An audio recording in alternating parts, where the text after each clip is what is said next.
성경 낭독할 말씀 14절 이하 15절부터 20절 말씀까지 이어서 낭독하겠습니다. 천사들이 떠나 하늘로 올라가니 목자가 서로 말하되 이제 베들레헴까지 가서 주께서 우리에게 알리신 바 이 이루어진 일을 보자 하고 빨리 가서 마리아와 요셉과 구유에 놓인 아기를 찾아서 보고 천사가 자기들에게 이 아기에 대하여 말하는 것을 고하니 듣는 자가 다 목자의 말하는 일을 기이 여기되 마리아는 이 모든 말을 마음에 지켜 생각하니라. 목자가 자기들에게 이르던 바와 같이 듣고 본 그 모든 일을 인하여 하나님께 영광을 돌리고 찬송하며 돌아가니라. 오늘 누가복음 2장 1절부터 읽었는데요. 예수님께서 탄생하시던 당시 이스라엘은 로마가 지배하고 있었습니다. 이때 로마는 거대한 제국을 거의 완성하고 있던 때인데요. 지금 영국의 브리튼이나 아니면 북유럽을 제외한 거의 유럽의 대부분 물론이고 동아시아나 또는 북아프리카를 아우르는 광대한 지역을 정복하고서는 진정한 세계 제국의 기틀을 완성한 때입니다. 그 기초를 로마의 처음 황제라고 할 수 있는 줄리어스 시저가 이루어 놓았고요. 그런데 이 시저는 권력에 대한 욕망, 집착이 대단히 강했기 때문에 그때 당시까지 이제 로마는 공화정이라고 하는 독특한 정치 체제를 이루고 있었는데 그런 공화정을 이루는 원로원의 세력을 눌러버리고서는 스스로 황제 자리에 오르게 됩니다. 하지만 원로이기도 하고 친구였던 브루투스라고 하는 사람에 의해서 살해되지 않습니까? 여기서 유명한 말이 나오죠. 브루투스 너마저 하는 그런 말도 나오는데요. 그렇게 처음 황제라고 할 수 있는 이 줄리어스 시저는 그 친구에 의해서 살해를 당하고 대신 시저의 조카였던 옥타비아누스가 시저에 비할 만큼 대단히 많은功을 세우고서는 로마를 다시 통합해서 권력의 중심에 서게 됩니다. 이 옥타비아누스는 선대인 줄리어스 시저가 암살당한 역사를 잘 알고 있기 때문에 스스로 황제라 하는 이름을 붙이지는 못합니다. 붙이지는 않았지만 제1시민이라고 해서 이름은 왕이 아니지만 실질적으로는 황제의 권력을 다 가지게 됩니다. 그리고서는 이름을 옥타비아누스에서 아우구스투스 시저라 하는 새로운 이름을 붙이게 되죠. 그렇게 아우구스투스라는 이름으로 황제 버금가는 권력을 행사하게 됩니다. 그래서 처음 황제는 줄리어스 시저가 되고요. 이어지는 황제는 아우구스투스 시저라고 부르게 되는데 영어의 그 7월과 8월 이름이 이제 거기 그 두 사람 왕의 황제 이름을 따서 부를 만큼 그렇게 위대한 황제가 됩니다. 이때로부터는 로마가 정복해야 할 그 땅도 거의 남아있지 않고 확장하기가 여력도 없을 뿐만 아니라 땅이 남아있지 않기 때문에 이때부터는 이제까지 정복한 수많은 영토를 지키는 일에 더 집중하게 됩니다. 그러면서 지배하고 있는 수많은 나라에서 나오는 세금과 공물을 받아가지고 로마는 점점 더 부강하게 됩니다. 아무도 로마에 항거할 수가 없게 되죠. 그렇게 이 로마라는 나라를 중심으로 해가지고 세계는 통합되고 또 평화를 얻게 됩니다. 그러면서 이 로마는 소위 로마의 법이라고 하는 굉장히 중요하게 이 법치라고 하는 이 사실을 모토로 두고서 그 법으로 세계를 다스리게 됩니다. 그리고 지배받는 수많은 나라조차도 로마의 강력한 지배 하에 있기 때문에 겉으로 볼 때는 전쟁이 없었습니다. 그리고 소요도 없는 소위 평화의 시대가 찾아오게 된 것이죠. 그러니까 로마의 힘이 너무 강하기 때문에 감히 저항할 생각도 못하고 그저 시키는 대로 하는, 이때부터 비로소 로마의 평화라 하는 팍스 로마나라 하는 시대가 시작되게 된 것입니다. 다만 이 로마의 평화라 하는 이 말이 로마를 중심으로 한 말이지만 방금 말씀드린 것처럼 피지배 민족이라 할지라도 더 이상 싸울 필요가 없는 사실 싸울 능력도 없는 것이죠. 그저 로마가 이렇게 정해준 대로 세금 바치고 또 시키는 일 잘하고 하며 살아가면 겉으로는 전쟁도 없이 그렇게 평화를 구가할 수가 있었습니다. 외적의 침입은 로마가 막아주는 것이고요. 그리고 더구나 로마가 뒤에서 떡하니 버티고 있으니까 어떤 나라도 감히 공격할 엄두도 못 내는 그런 죽은 도시와 같은 평화가 도래한 것입니다. 이렇게 시작한 로마의 평화는 앞으로도 점점 더 안정이 되게 될 것인데요. 그러면서 초대교회가 가장 극렬하게 핍박을 받던 주후 100년부터 200년까지 가장 화려한 그런 시대를 꽃피우게 됩니다. 이런 때에 로마의 시민권, 오늘날도 미국 시민권을 가지면 굉장히 힘이 있지 않습니까? 그런데 이 로마의 시민권자라고 하면 로마가 정복한 어느 나라에 가더라도, 어느 지역으로 가더라도 이 지배국의 시민들이 누릴 수 있는 그런 권력을 다 누릴 수가 있고, 그래서 그 나라, 로마 아무런 제약 없이 그렇게 마음껏 가고 싶은 나라에 가서, 가고 싶은 지역에 가서 살 수가 있게 되었습니다. 이렇게 통일 제국이 되니까 또 하나 장점이 있었는데요. 지금도 참 세계 곳곳에 여행을 가기를 참 좋아하는데 여행하기 위해서는 그 나라 말을 해야 하지 않습니까? 하지만 꼭 그 나라 말이 아닐지라도 적어도 영어를 할 줄 알면 여행하기가 대단히 수월해집니다. 로마도 비슷했는데요. 당시 로마의 말인 라틴어가 있었지만 이 라틴어가 일반적인 언어인 것이고, 그런데 특이하게도 좀 공부 좀 했다 하면 소위 인텔리 계층이라고 할 수 있죠. 주로는 헬라어를 사용을 했습니다. 그리스의 학문이 대단히 뛰어났기 때문에 로마가 이 그러니까 헬라를 정복하긴 했지만 언어는 오히려 그리스어, 이 헬라어를 사용하는 것이 로마의 문화 코드가 되어 있었습니다. 그래서 우리 성경도 라틴어가 아니라 로마의 정복한 그런 나라의 배경이 있었지만 라틴어가 아니라 이 헬라어로 그렇게 기록된 것입니다. 그래서 유대인들도 히브리 말이 있고 또는 그 당시 가장 범용적으로 사용하는 유대인들이 사용하는 아람 말이 있었지만 이 헬라어를 사용을 하게 되면 로마가 지배하는 어느 곳에 가더라도 말이 통하니까 생활하는 데는 별 불편 없이 그렇게 살 수 있는 환경이 조성되어 있었습니다. 그렇게 로마가 세계를 통합하고서 로마의 평화를 구축하고 있던 때 로마의 황제인 그 당시 황제인 이 아우구스투스 시저가 명령 하나를 내립니다.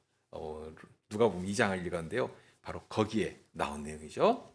로마의 속국들의 식민들은 한 사람도 빼놓지 말고 호적을 해라 하는 것입니다. 그러니까 호적하기 위해서는 소위 우리나라도 본적이 있지 않습니까? 본적. 이렇게. 그러니까 자기 고향에 가서 다시 자기 이름을 정확하게 올려라 하고 한 것입니다. 그렇게 한 이유가 여러 가지가 있겠지만 주로는 세금을 매기기 위해서 그런 일을 한 것이고요. 또 부역이나 군대를 소집할 때에 이 식민지 사람들을 데려다 쓰기 위해서 그렇게 호적을 하도록 한 것입니다. 그래서 유대 땅에 살던 사람들도 각기 자기가 태어난 곳에 가가지고 호적을 해야 했습니다. 이 일이 바로 그 미가 선자를 통해서 약속하셨던 베들레헴에서 평강의 왕이 나도록 하신다 하는 그 말씀이 이루어지도록 하는 그 배경이 되는 역사적 사건인데요. 그래서 나사렛, 그러니까 이 이스라엘 땅으로 치면 아래가 예루살렘을 중심으로 한 유대 땅이 될 것이고요. 그 위에가 사마리아 땅이 될 것이고요. 그러면서 이 예수님의 고향이라고 할 수 있는 이 갈릴리 지역, 그 갈릴리 바다를 중심으로 한 그 지역이 이제 갈릴리 지역이 되는데 3등분을 크게 하자면 갈릴리, 사마리아, 유대 땅 이렇게 되는데 이 갈릴리 지역의 나사렛에 살던 이 요셉이 만삭의 아내 마리아를 데리고서 이 남쪽 예루살렘에 가까운 이 베들레헴으로 가야지만 했던 중요한 이유가 됩니다. 이제 누가복음은 바로 그 유대 땅, 그 중에서도 아주 시골 도시였던 베들레헴으로 우리의 시선을 이끌고 있는데요. 로마 황제의 명령에 따라서 갈릴리 나사렛에 살고 있던 요셉이 정혼한 여인인 마리아를 데리고 요셉의 고향인 이 베들레헴으로 내려갑니다. 특별히 이 베들레헴이라고 하면 유대인들에게는 모두 다 다윗의 동네라 하는 곳으로 이렇게 불려지는 아주 그런 소중한 지역이기도 했습니다. 요셉은 다윗의 가문이었기 때문에 그래서 베들레헴까지 오게 된 것인데요. 그런데 그때 마리아는 이미 성신으로 인하여서 잉태하고 있었고 출산을 얼마 남기지 않은 만삭의 몸이 되어 있었습니다.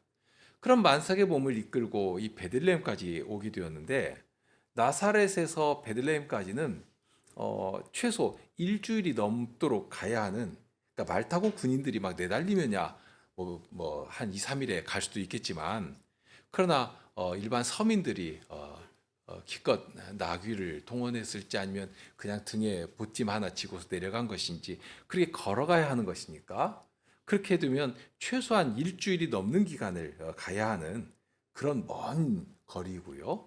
그러니 아마 베들레헴에 도착했을 때는 지칠 대로 지쳐 있었을 것입니다.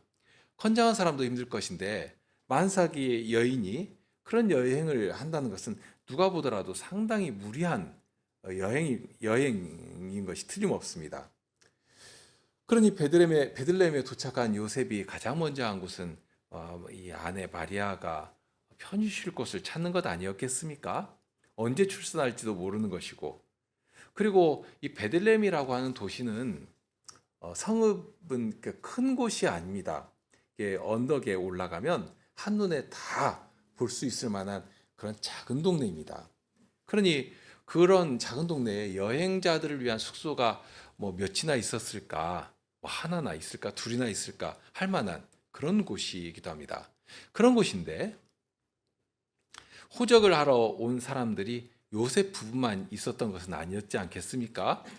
다윗의 후손들이 많이 있었을 것이고, 그러니 호적하기 위해서 많은 사람들이 그곳에 이미 도착해 있었는데 여관 같은 곳만이 아니라 아마 그 아는 친척이나 이런 게 있으면 방 한 칸이라도 이렇게 얻어서 묵고 있었을 것입니다. 그런 때에 마리아는 출산할 때가 거의 다 되어가지고 묵을 수 있는 방을 찾고 있었지만 도무지 찾을 수가 없었습니다. 그러니 사람들에게 부탁도 했을 것 아니겠습니까? 아내가 정말 이렇게 몸을 부릴 때가 다 됐는데 방 한 칸이라도 좀 내줄 수 있겠는가? 그런데 아무도 그런 마리아의 처지에 관심을 보이지를 않습니다. 그러니 결국 그나마 바람을 맞고 이슬을 피할 수 있는 그런 곳을 얻게 되었는데 바로 가축이 거하는 축사였습니다. 그러니까 이 축사라고 할 때, 우리라고 할 때는 요셉이 가난했을지라도 돈이 없기 때문에 그런 곳에 묵었겠다 하고 생각할 수는 없습니다. 그러니까 이런 장면 하나에서도 우리가 알 수 있는 그 당시 사람들의 정서가 얼마나 삭막한가. 우리 마음으로도 만약 그런 사람이 곁에 있다면 내 방이라도 내어주고 싶은 그런 생각이 안 들겠습니까? 그런데 그렇게 출산할 때가 얼마 남지 않은 여인이 묵을 방을 하나 찾는데도 불구하고 그런 방 하나를 내어주지 않는 그런 분위기, 그런 정서, 그저 내 몸만 좀 편하면 된다 하는 그런 정서가 가득해 있다 하는 것도 보게 됩니다. 어쩔 수 없이 마리아는 가축의 우리에서 예수님을 출산하게 되었습니다. 그러니 탄생하신 예수님을 누일 만한 곳도 없을 것이고요. 바닥에 누일 수는 없지 않겠습니까? 그러니 결국 짐승의 밥을 먹이는 여물통이 그나마 이렇게 높은 곳에 있고 아기를 누울 만한 곳이기도 하고, 그러니 그 구유를 이제 막 태어난 예수님을 누일 그 요람으로 삼게 되었습니다. 어떤 이유에서건 이처럼 갓 태어난 아기를 이 짐승의 여물통에 누인다 하는 것은 대단히 초라하고 빈궁한 모습입니다. 그런데 이런 장면조차도 예수님께서 이 땅에 왜 오셨는가? 어떤 자리에까지 내려오셨는가? 하는 이 성격을 잘 드러내는 모습이 되었습니다. 그렇게 예수님께서는 가장 낮은 자리까지 오신 것이고요. 하늘의 하늘도 감히 그 영광을 담지 못할 창조의 하나님 아니십니까? 만물을 말씀으로 지으신 분이신데요. 그런데 그런 하나님께서 피조물이 되신 것조차 어떻게 감당할 수가 없는 일인데, 그러니 왕의 자리에 온다 할지라도 그것이 무슨 대단한 영광이 될 것입니까?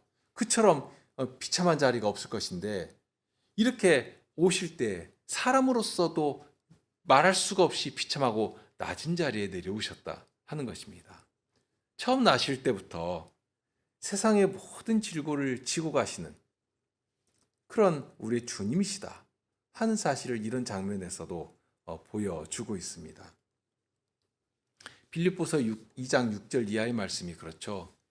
그는 근본 하나님의 본체시나 하나님과 동등됨을 취할 것으로 여기지 아니하시고 오히려 자기를 비어 종의 형체를 가져 사람들과 같이 되었고 사람의 모양으로 나셨음에 자기를 낮추시고 죽기까지 복종하셨으니 곧 십자가에 죽으심이라. 처음부터 그랬습니다. 탄생하실 때부터 가장 낮은 자리에까지 낮아지셔서 태어나셨습니다. 세상을 구원하실 구원주로 오신 메시아께서 이처럼 낮은 자리로 오셨는데요. 그런데 더욱 아프게 하는 현실이 무엇인가? 이처럼 유대인들로서는 메시아를 그렇게 기다렸는데, 그러면서 하나님께서 보내주실 구세주를 기다린 것인데, 그런데 그런 하나님의 백성들조차도 이 땅에 오신 예수님을 알아뵙지도 못하고 영접하거나 경배하지를 않았다 하는 사실입니다. 그러니까 자기들 중에 오신 왕을 아무도 알아뵙지를 않은 것입니다. 하나님의 백성도 그렇고 또 저들의 지도자들도 자기들 중에 오신 왕을 영접하지를 않았습니다. 오히려 예수님께서 나신 그 밤의 전경을 한번 생각해 보시죠. 정말 침묵과 고요만이 온 땅을 짓누르고 있는, 마치 로마가 세계를 정복하고서 말발굽으로 칼로 짓누르며 평안을 말한 것처럼, 그런 것처럼 느껴지지 않습니까? 온 세상은 무관심하고 침묵으로 일관하고 있는데요. 그러나 하늘은 침묵할 수가 없었죠. 바로 그때에 베들레헴 남쪽에 있던 들에 놀라운 일이 일어납니다. 오늘 읽은 말씀에 나온 바로 그 장면인데요. 거기에 목자들이 야영을 하고 있었습니다. 유다의 목자들은 일정한 지역에 머물면서 양을 기르는 것이 아니고 여기저기 유목 생활을 하는 것이죠. 풀이 있는, 그러니까 비가 오고 하면 풀이 이렇게 일시적으로 탁 나고, 그럼 거기에 양을 풀어서 먹이고, 그러면 이제 풀이 없어지면 또 풀이 있을 만한 곳으로 옮겨서 그렇게 풀을 먹이고, 이렇게 양을 키웠습니다. 그러니까 이때에 멀리 살고 있는 어느 지역 사람인지 모르겠지만 목자가 양을 이끌고서 풀이 있는 곳을 찾았는데 마침 그곳이 베들레헴에서 아주 가까운 그런 들녘이었습니다. 그렇게 베들레헴 가까운 들녘에서 야영을 하면서 아마 잠도 바로 들지 않았을 것인데요. 해가 졌다고 해서 뭐 바로 밤중이 되진 않지 않습니까? 그러니 잠이 들기 전에 이런저런 얘기를 하고 있었을 것입니다. 그때에 갑자기 천사가 나타난 것입니다. 천사가 나타났을 뿐만이 아니라 이제까지는 본 일이 없는 대단히 신비한 빛이 이들을 두르듯이 비추기 시작했습니다. 목자들은 갑자기 생긴 일 때문에 두려워했습니다. 이것이 무슨 일인가 하고 무서워했다고 했습니다. 그런데 천사가 이 목자들에게 이렇게 이릅니다. 무서워 말라. 보라, 내가 온 백성에게 비칠 큰 기쁨의 좋은 소식을 전하노라 하고 말합니다. 그러면서 천사가 전하는 소식이 무엇인가 하면, 오늘날 다윗의 동네에 너희를 위하여 구주가 나셨으니 곧 그리스도 주시니라 하고 전합니다. 그러니까 여기 천사가 알려준 소식은 두 가지였는데요. 첫째는 구주이시다, 주님이시라 하는 것입니다. 그런데 그분이 누구시냐? 바로 그리스도라, 메시아다 하는 것입니다. 그러면서 그분이 어디에 나셨는가도 알려주고 있죠. 다윗의 동네에 나셨다 하고 알려줍니다. 보통 사람들이 말하는 구원이라고 하면 자기의 원통함이나 또는 빈궁한 처지나 또는 이런 것들에서 이렇게 좀 높여주시고 풀어주시고 또는 악한 자에게서 이렇게 원수를 갚아주고 하는 것을 말합니다. 그런데 유대인들에게 구원이라고 할 때는, 그러니까 유대인들은 하나님의 말씀을 잘 알고 있기 때문에 선지자들을 통해서 계속 알려주신 말씀을 모르지 않았거든요. 그러니 저들이 구하는 구원이라고 할 때는 일반 사람들의 구원과는 성격이 달랐습니다. 우리를 모든 죄에서 깨끗하게 하시고 하나님 나라로 영접해 주시길 바라는 그런 구원을 기다렸습니다. 그러니 그런 원수인 사망과 죄의 세력을 멸하실 분을 구주로 알고 기다린 것입니다. 그런 지식이 이게 유대인들에게는 있었지만, 그러나 현실적으로 자기들을 구원할 이 메시아를 생각할 때는 그런 식의 어떤 죄 또는 어떤 사망의 권세, 그런 데서 구원해 주실 그런 구주를 생각하지는 않았습니다. 오히려 어떤 구주를 기다렸는가 하면 지금 현실적으로 로마의 식민지 아래 있지 않습니까? 얼마나 그들을 혹독하게 다뤘겠습니까? 그러면서 온갖 착취를 다하고 있는 것이고요. 그러니 그런 로마의 세력으로부터 좀 해방시켜줄, 그러니까 로마에 마치 시저가 있는 것처럼 그런 아주 전쟁에 능한 그런 메시아가 딱 나와가지고 우리를 구원하시고 세계 제일 가는 나라로 확립한 다음에 온갖 혜택을 다 누릴 그런 일을 이루어줄 그런 구주를 기다린 것입니다. 그러니까 결국 세상의 온갖 복락을 누릴 수 있게 만들어주는 그런 구세주를 기다린 것입니다. 대단히 직물적이고 현실적인 그런 구원을 기대한 것이죠. 그러니 메시아를 기다린다고는 했지만 자기들을 이 죄의 현실에서 구원하시는 그런 메시아를 기다린 것이 아니었다는 것입니다. 하지만 베들레헴 가까운 들녘에서 야영을 하는 목자들에게는 하나님께서 보내실 구주가 바로 그리스도라 하고 알려주고 있습니다. 이 천사의 고지를 들은 목자들은 천사의 소식을 듣고서는 대단히 기뻐하며 지체하지 않고 이 땅에 나신 그리스도를, 예수님을 뵈러 달려갔거든요. 그런 소식을 이 천사가 전할 때에 천사는 다윗의 동네에 나셨다 하는 사실만을 알려줍니다. 하나님께서는 이미 오래전에 미가 선지자를 통해서 다윗의 동네인 베들레헴에 평강의 주님께서 오실 것을 이미 알려주신 터입니다. 거기 보면 미가서 5장 2절 이하인데요. 베들레헴 에브라다야, 너는 유다 족속 중에 작을지라도 이스라엘을 다스릴 자가 내게서 내게로 나올 것이라. 그의 근본은 상고의 태초에니라. 이분이 어떤 분이신가를 벌써 이 말씀에서 알려주시지 않습니까? 태초부터 계신 요한복음 1장에 나오는 바로 천지를 만드신 하나님과 함께 하시며 만물을 만드신 그분이시라는 사실을 여기 벌써 알려주고 있거든요. 그런데 그런 분이 그러므로 임산한 여인이 해산하기까지 그들을 붙여두시겠고 그 후에는 그 형제 남은 자가 이스라엘 자손에게로 돌아오리니 그가 여호와의 능력과 그 하나님 여호와의 이름의 위엄을 의지하고 서서 그 때에서 먹여서 그들로 안연히 거하게 할 것이라. 이제 그가 창대하여 땅 끝까지 미치리라. 이 사람은 우리의 평강이 될 것이라. 정말 소망할 수 있는 그런 소망을 주시는 말씀을 주신 것입니다. 이 말씀을 늘 성도들은 마음에 간직하고 하나님께서 보내실 구원을 기다린 것이거든요. 그런데 바로 이 목자들이 그랬습니다. 목자들이 이 말씀을 늘 묵상하며 언제 주님의 그 구원의 일들이 일어날 것인가, 평강의 왕이 어떻게 우리에게 오시는 것인가 하는 것을 기다렸는데 이 천사들이 바로 그 소식을 전해준 것입니다. 그 소식을 딱 전해들을 때, 야, 진짜 하나님께서 약속하신 그 일이 우리 가운데 이루어지는 것이구나 하는 것을 단번에 알아들은 것입니다. 늘 묵상하던 말씀이 천사의 입을 통해서 딱 들려질 때 바로 그 말씀이 오늘 우리 중에 이루어지는구나 하는 사실을 즉각 깨달은 것이죠.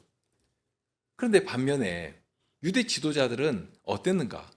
전혀 다른 반응을 보이거든요. 마태복음에 보면 동방의 박사들이 왕이신 예수님께 경배하기 위해서 정말 몇 주고 몇 달이고 걸려가지고 예루살렘에 온 사건이 기록되어 있지 않습니까? 그렇게 와서는 예루살렘에 도착해서 이스라엘의 왕이 어디 태어나셨는가 하고 물었는데 아무도 대답을 못합니다. 그러니 왕한테 찾아가죠.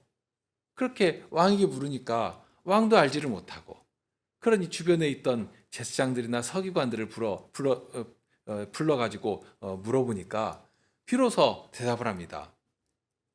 이 땅에 메시아를 보내주시마 약속하신 하나님의 말씀이 있었지만 이들은 기대하지도 않았고 기다리지도 않은 것입니다.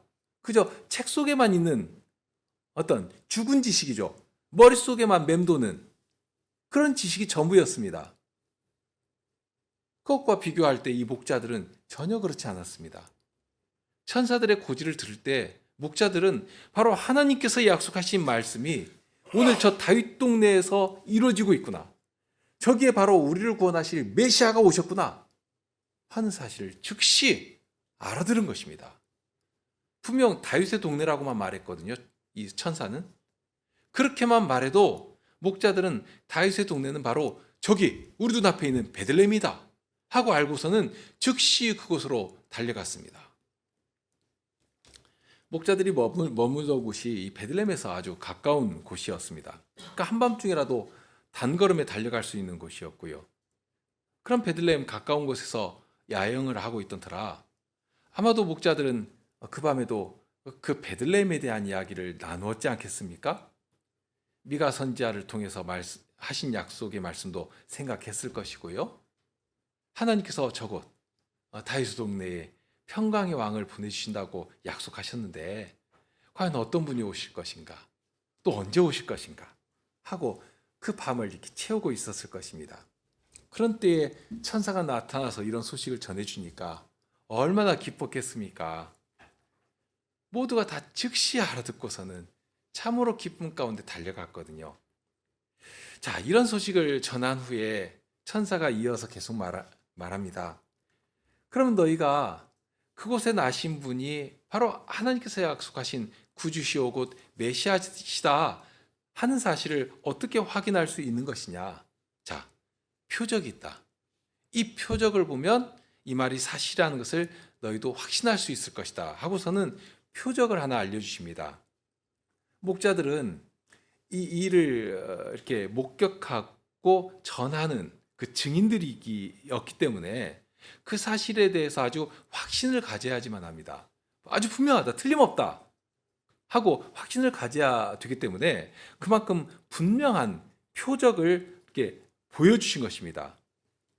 그 표적이 뭐냐? 그곳에 가면 강보에 쌓여 구유에 누인 아기를 볼 것인데 바로 그것이 표적이다 하고 알려주십니다. 앞에서도 말씀드렸지만 지극히 가난한 집 아이라 하더라도 태어날 때는 그래도 지붕이라도 또는 벽이라도 온전히 갖춰진 그런 곳에서 출산을 했을 것 아닙니까? 지금 무슨 전쟁 중도 아니고요, 무슨 천재지변이 일어나는 것도 아니고, 그러니 아기 누일 곳 정말 하나쯤은 있었을 것입니다. 그러나 하나님께서 보내주실 평강의 왕은, 그리고 더구나 이 왕은 다윗의 호를 영원토록 드실 분이시거든요. 그런데 그런 영원하신 왕께서 머리 두실 곳이 없도록 짐승의 여물통에 누워 계신 것입니다. 이것은 상상하기가 어려운 일입니다. 과연 우리의 왕으로 오실 분이 어떤 분이신데 어떻게 구유에 누워 계실 수가 있는가 생각했을 것입니다. 그러나 그것이 바로 표적이 된 것입니다. 이 땅에 오신 분은 어디에 오시는 것인가? 어떤 자리까지 내려가신 것인가? 그러니까 사람의 일반적인 상식으로는 또는 경험으로 생각해도 이것은 이루어질 수가 없는, 일어날 수가 없는 일인데 그 일을 보게 된 것입니다. 아마도 이 목자들은 평생 이 자신들의 눈으로 본 이 일을 잊지 못했을 것입니다. 과연 우리의 모든 약함을 그 귀하신 몸에 지신 구원의 하나님이시다, 우리의 구주이시고 우리의 메시아시다 하고 머릿속에 다 기억하고 있었을 것입니다. 이렇게 낮은 자리에 오셨지만 그 일이 만민에게는 평강을 주실 평강이시다, 평강의 왕이시다 한 사실을 확증하는 표징이 되었습니다. 천사의 노래처럼 지극히 높은 곳에서는 하나님께 영광이요 땅에서는 기뻐하심을 입은 사람들 중에 평화로다 하고 하였는데요. 과연 이 예수님의 탄생은 땅에 사는 모든 사람들에게 정말 소망을 주는 그 구원의 소망을 품도록 하시는 평화의 소식이었습니다.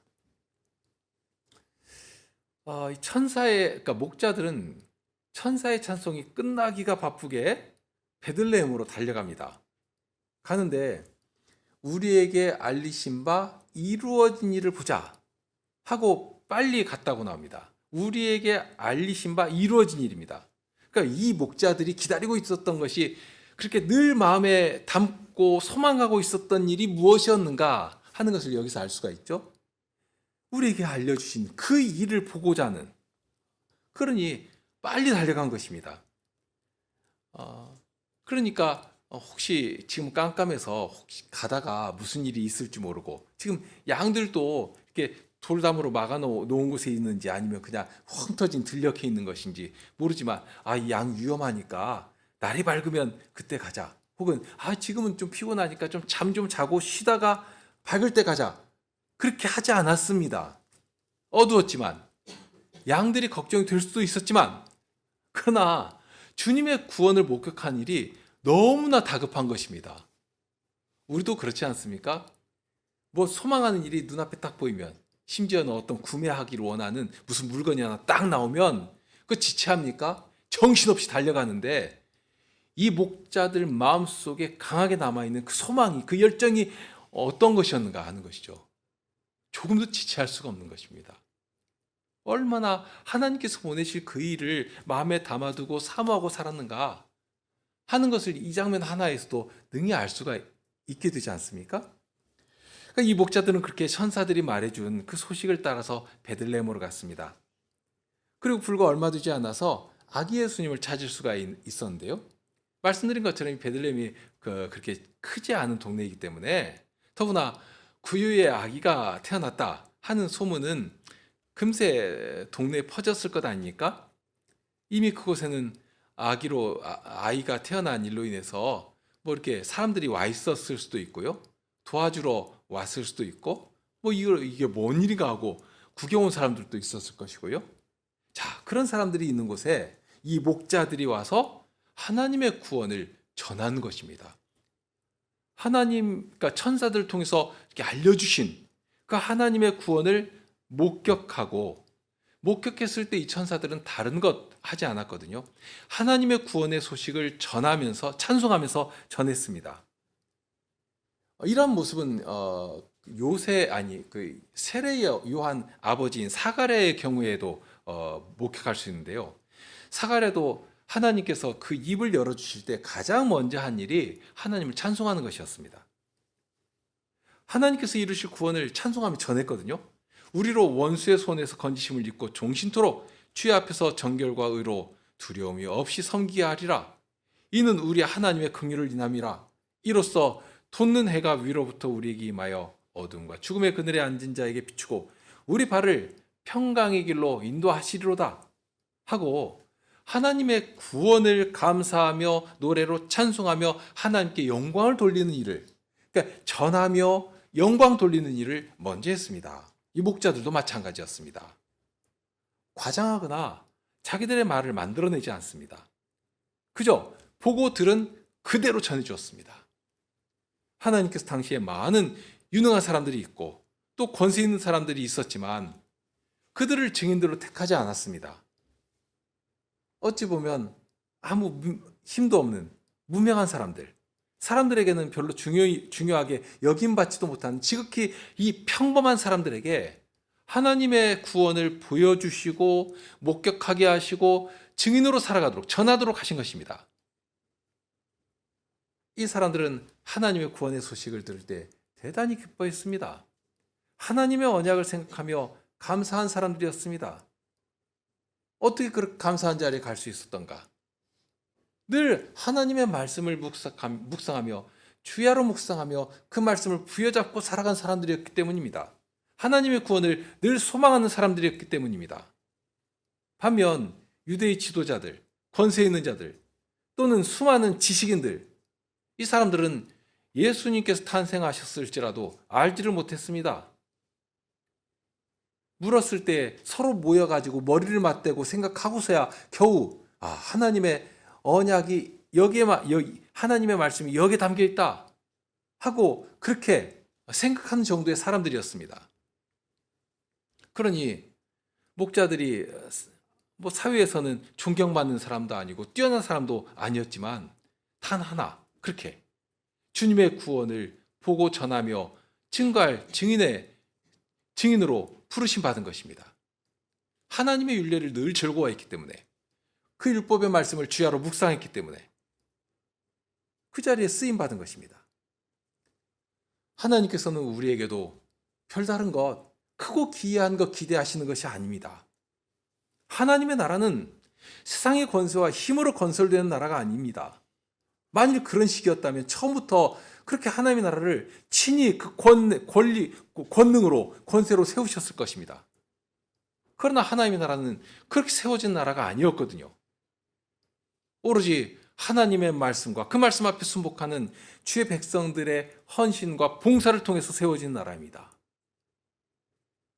그러게 하나님께서는 이때에도 어떤 사람들에게는 이 복음을 가리우신 것이지만 주의 말씀을 기뻐하며 성도들과 함께 주의 구원을 기다리던 이 목자들에게는 보여주시면서 하나님의 구원을 증거하며 찬송하도록 해주신 것입니다. 목자들은 천사의 고지를 들었을 때 이것 해야지 하고 큰맘 먹고 움직인 것이 아닙니다. 아주 자연스럽거든요. 이 장면을 보면 이 소식을 들을 때 그저 기쁜 마음이 주의 구원의 소식을 확인하기 위해서 그들의 발걸음을 막 몰아가고 있습니다. 가서 보고 주님께서 알리신 일을 두 눈으로 확인하고 과연 천사의 고지와 같이 하나님의 구원을 그 자리에서 목격한 일로 인하여 찬송하며 거기 서 있던 사람들에게 자기들의 보고 들은 모든 내용을 전해주는 그런 일을 하게 된 것입니다. 이렇게 목자들은 자기들과 같이 가난한 자들, 불쌍한 자들, 평범한 자들, 그런 자들에게 이 크신 구원의 사실을 알게 하시고 목격하게 하신 것입니다.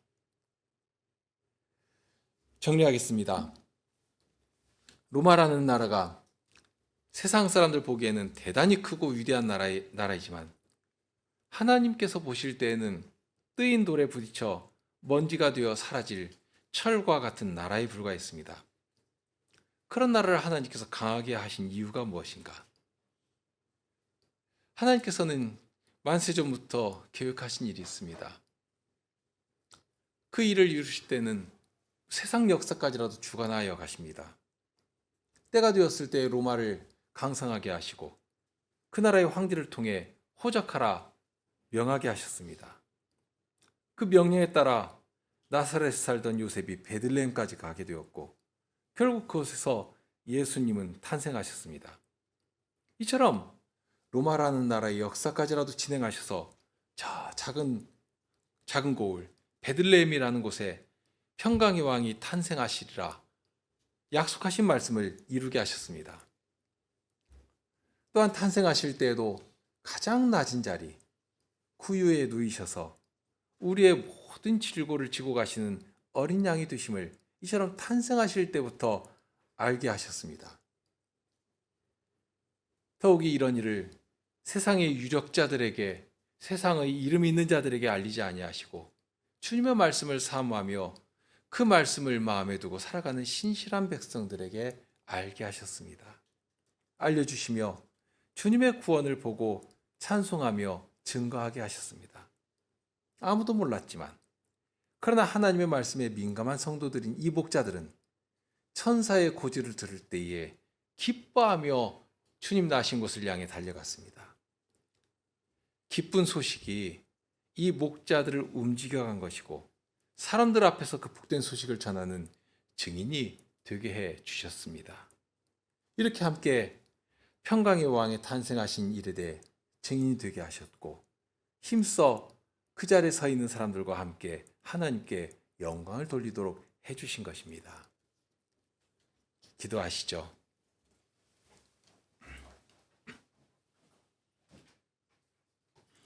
주께서 오신 일을 기뻐한 자들이 어떤 자들이었고 또 그들을 움직이도록 주신 기쁨이 어떤 것이었는지 오늘도 저희가 주님의 탄생하심을 기뻐하며 찬송하게 하시고 또한 주님의 말씀을 들려주시면서 과거 목자들이 그렇게 주님 오심을 기뻐하며 주 탄생하심을 전하는 증인이 되었던 것처럼 이제 저희들은 이 시대 가운데 서서 온 세상을 향하여 우리 주님께서 이 땅에 오신 사실을, 주님께서 저희의 죄를 씻어주시고 사망의 권세를 면하여 가시는 우리 주님이신 사실을 저희 마음에서부터 큰 소리로 온 땅을 향해 전할 이 소망을 다시 한번 확인하게 하여 주십니다. 온 세상이 주님의 탄생하심을 자의적으로 판단하고 인생의 즐거움을 위해 변질시키는 이런 때에라도 교회는 주께서 이 땅에 오신 이 일이 주시는 참된 자유와 기쁨을 알아 저희가 먼저 맛보며 기뻐하며 찬송하며 그 터 위에서 세상을 향하여 주님의 이름을 전하는 그 사명을 충실히 감당하게 하여 주옵소서. 우리 주님 예수 그리스도의 이름으로 기도합나이다. 아멘.